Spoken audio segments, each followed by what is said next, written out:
بسم اللہ الرحمن الرحیم۔ میں ہوں آپ کا خادم محمد بلال اتاری۔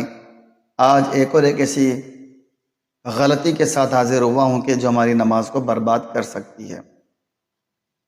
آپ بھائی سورہ قل پڑھتے ہوں گے۔ قرآن پاک میں 4 قل ہیں۔ قل یا الکافرون، قل هو اللہ احد، قل اعوذ برب الفلق اور قل اعوذ برب الناس، یہ 4 ہیں قل۔ تو اس کو پڑھنے میں کئی بھائی غلطی کر جاتے ہیں۔ لفظ قل بڑے قاف کے ساتھ اسے پر پڑھا جاتا ہے، اس کا مطلب ہوتا ہے کہو تم۔ اگر اس قاف کو کوے والے قاف سے پڑھا اور کہا کل، تو اس کا مطلب ہوتا ہے کھاؤ تم۔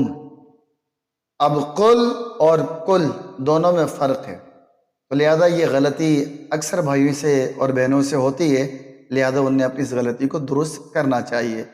کل نہیں پڑھیں گے، قل معنی ہوگا کہ کہو تم، ورنہ معنی فاسد ہوں گے، جس کی وجہ سے نماز بھی ہماری فاسد ہو جائے گی۔ امید ہے آپ کو انشاءاللہ اس سے فائدہ ہوا ہوگا۔ اگر فائدہ ہوا تو پھر اس کلپ کو آگے شیئر بھی کیجئے۔ اگر ابھی تک آپ نے ہمارے چینل کو سبسکرائب نہیں کیا تو سبسکرائب بھی کیجئے، لائک بھی کیا کریں اور اچھے کمنٹس بھی کیا کیجئے۔ اللہ تعالیٰ آپ کو میٹھا میٹھا مدینہ بار بار دکھائے۔